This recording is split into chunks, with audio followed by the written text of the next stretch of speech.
Okay, so I was tasked with the topic of speaking on self-hate, and the moment I got it, I was like, wow, it's very dense, and so much can be said about the space.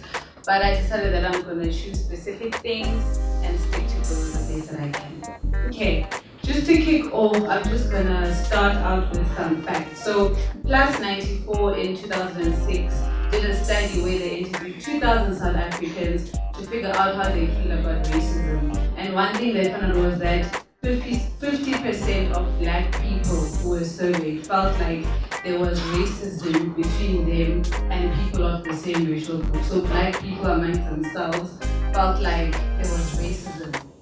How mad is that? Because you always assume that it's a different race, but for some reason black people feel a certain way about people who look like them. Okay. With that, I want to define self-hate. I've written down a few definitions here, but my favorite one is, right? Self-hate is a hatred of a group, family, social class, nationality, or a stereotype that one belongs to. So if you come from a stereotype where people say, oh, black people are loud, then if you're around people who aren't black, you will try not to be loud because you're trying not to almost prove that stereotype correct. So this could be due to a lot of things, and one of them is an inferiority complex, which is a feeling of general inadequacy. And there's a lot of reasons why black people in South Africa feel inadequate, but it is a big problem. Now the next question is, let's break down where we see forms of self-hate in South Africa or the African continent. The big one that comes up is xenophobia, right? Yes, there's tribalism between between tribes or Zulus versus Xhosas, but the big one is xenophobia, and you see it in the news where people from Nigeria are being hurt, people own stores, people from Zimbabwe, their stores are being shut down or their items are being looted for certain reasons. And the interesting thing is that we say that for African nationals who come here to bring their businesses are taking away from our own, but we don't have the same feelings for white foreigners who decide to open up businesses here in South Africa. And that's something that we need to think more about. When I did a study on self-hate and xenophobia as well, I also learned that a lot of the times as human beings, especially when we're not familiar with a certain people, it's easier to look at a white person or an Indian person and say, oh, I see them all the time. But when a Ugandan comes to your community or a Tanzanian whose culture and history you don't understand, you almost, either there's a fear or a fear of the unknown, or it's almost like, what's their agenda? What is it to them? And I think we really need to think deeply about that. The fear of the unknown and how people react because they don't understand what those people are about, what their motives are. Now I want to move on to causes of self-hate. I believe that it's important to look back to understand what's currently happening right now. So, causes of self-hate, the big one. So, during colonialism, so all African countries except for Ethiopia were colonized here in Africa. So one weapon of destruction that was used was that Africans were actually forced to be brutal against their own people. So you were caught between two worlds. Either you're sucking up to the colonizer by oppressing your own people, or you stay with your own people, but it means that there are certain benefits that you can't have access to. So even then, black people were caught between two identities. Do I try to move up to whiteness for success, or do I stay loyal to my own people, but stay below with my people? And I think it's something that even when you go to a school that's mixed, or you're in a corporate workplace, you're constantly thinking to yourself, do I choose a team? If I choose this team, will I go up further in this direction? If I stay with a certain group of people, what will it mean for my progress? In addition, particularly for South Africa, most African countries, once colonialism passed, they could move on. But in South Africa, we still had the added layer of apartheid, where there was still the divide and conquer methodology, where there were homelands where Xhosas remained here, Zulus remained here, and we remained in those spaces with limited resources as well. So the idea of an outsider coming into us automatically would trigger the thought that our resources are going to be taken.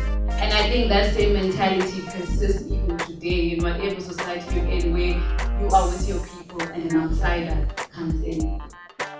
So these centuries of discrimination and being oppressed have affected us not only economically but mentally as well, right? Because we have been oppressed so much and so much has been taken away. We feel like we want to maintain what exists and we don't want to compromise in keeping it. So the effect, like I said, persists even today. And I talk about the stereotypes. So I remember I was working with a group of high school students in Khayelitsha in Cape Town, and there's a huge Somali community in Khayelitsha, and a lot of the young people say, Somalis, they don't shower. Somalis, they don't believe in the God that we believe in. These people are, because they're so different to us, they don't belong here. And I think if you actually were to think to yourself and maybe think of a Nigerian or a Kenyan, you automatically have a stereotype about that person. Whether it's proven or not, whether you've seen it for yourself or not, you have this idea. And because they're an outsider anyway, you don't want to give them the benefit of the doubt or risk giving them a chance of actually knowing them and having them prove you wrong. And that's a big thing to think about.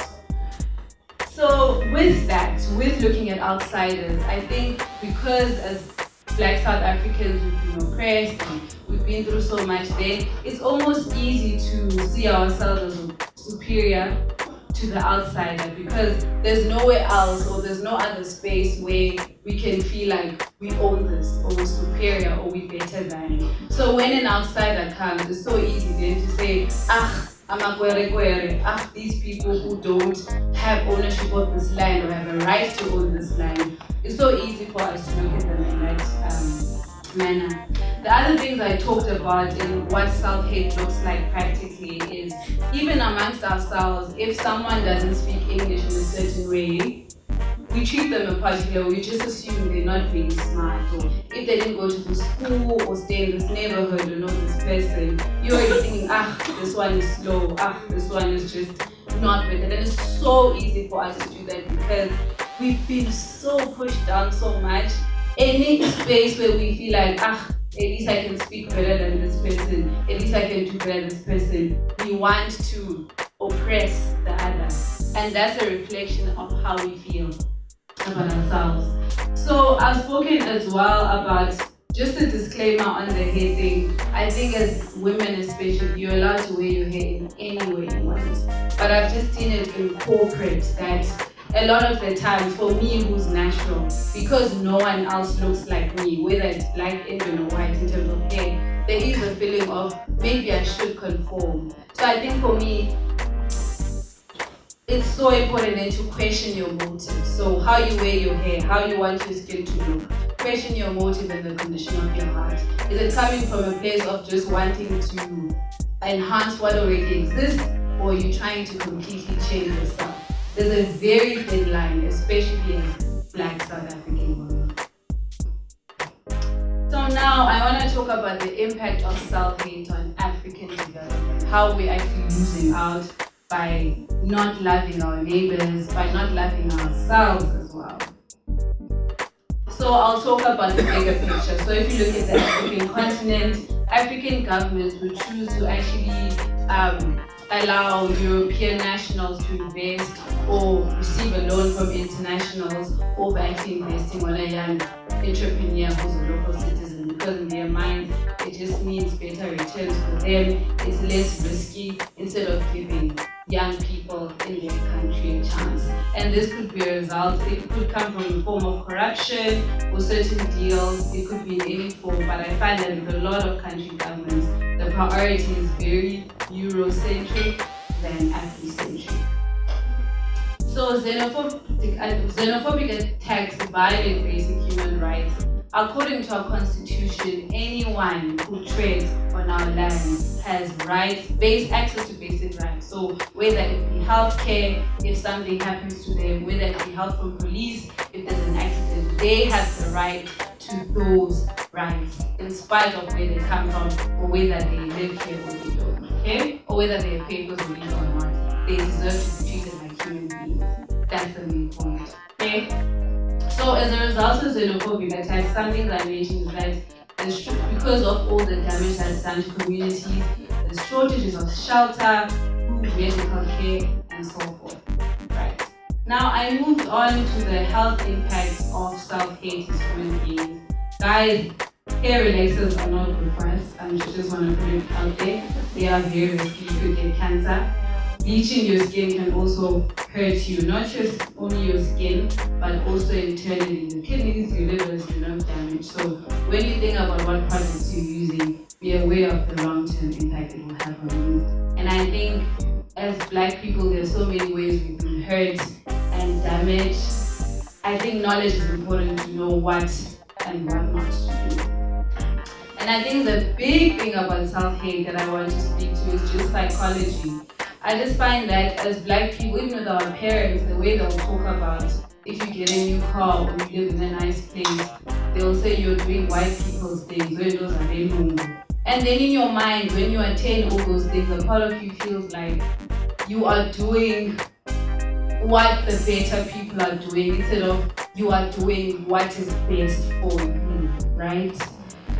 So yeah, I think for me, just check your mind and where you are mentally. Like, where does your confidence come from? Do you believe that you are capable? Do you believe that you are able to do whatever you set yourself to?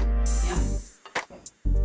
So now the why, I wanted to share an analogy about something that happened in England. So you know how as Black people always say to amongst ourselves, like, we're so aggressive, we're so loud, we're not kind to each other. We have the PhD syndrome. This is pull him down or pull her down syndrome. Whenever we see another Black person succeed, we're not happy. We feel like, oh, what are they doing? Or we just want to talk bad about them because we feel like they shouldn't be in this space, right? So when I lived in the UK, I was studying there. So I take you take public transport to get everywhere. So the red bus will come literally like every 2 to 3 minutes, right? It just comes at the stop. It's always on time. So whether it's midnight or whatever is happening, the bus just comes on time. So I realized because of that, when the bus does come and even when there's a lot of people queue, people are so polite. They just stand in the queue and they wait. And if the bus gets full, they don't mind, the next one can come because they know in 2 minutes another one will come. But then there was one day when that didn't happen. British people were no longer polite because people had meetings to run to, class, work, etc. So people started pushing. It became a survival of the fittest thing, right? No one cared about, oh, let's wait for the old lady to get in first. It was like, I need to go. And when I think about this analogy, I think about how with all the layers of oppression, of being displaced and having our wealth taken from us as Africans, we then feel like there's not enough resources for all of us. So there's this feeling then, I will push down or pull or shove whoever is in my way, particularly outsiders, to make sure that I get to where I need to go. So I think with this analogy, I just want us to remember that we are so brilliant and so capable that when we think of development and how far you can go, don't think about how much funding you can get, what grants you can get, or who you know. Just believe that in and of yourself, you are enough of a resource to reach wherever you want to go. That's why I say that.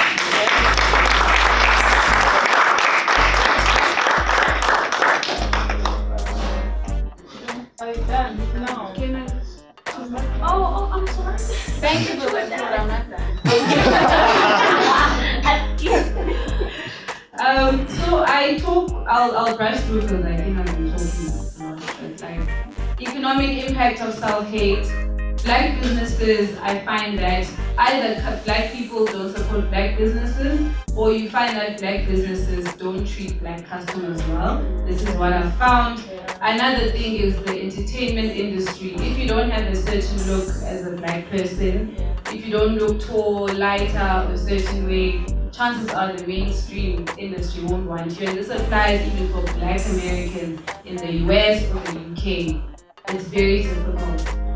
Same thing with businesses owned by African nationals. They actually create employment for Black South Africans. So when these attacks happen, it has an impact not only for our neighbors, but actually for our locals as well. And one thing I want to make clear is that when I've traveled the African continent, gone to Kenya, Tanzania, they always say, oh, South Africa, we love you guys so much, but we are scared to come because you guys, you kill us, you hurt us. So imagine how that makes me feel, because now, what does it mean for tourism? What does it mean for leaders of those countries partnering with our leaders to make Africa great again? It means that we don't move forward because we're not united. And then the propaganda of colonial divide and conquer persists. Do you understand? Finally, I just wanted to share a few facts with you guys that will make you look at Africa differently. Please bear with me, I know I've been talking a lot. Okay? Number one, the entire human race comes from Africa. Number two, before slave trade happened, African societies were more advanced than European societies. So if you think about toilets, towers, wall buildings, all those things, they existed before colonialism. Do you understand? We didn't just have the huts, we had actual infrastructure. So please know that. Ancient Egyptians who had afros, by the way, they invented the wheel. Musical instruments like the guitar, the violin, the drums, Africans did that. Ethiopia minted the first coins, guys, way before colonialism happened. Like the first banking checks. That's African stuff. The first university, African. It was the center of the world. Timbuktu, people from all over the world would come to Africa to learn about science and mathematics and medicine from our continent. Did you know that? Africans had the first known advances in agriculture, the machinery and all those things. They've always been there.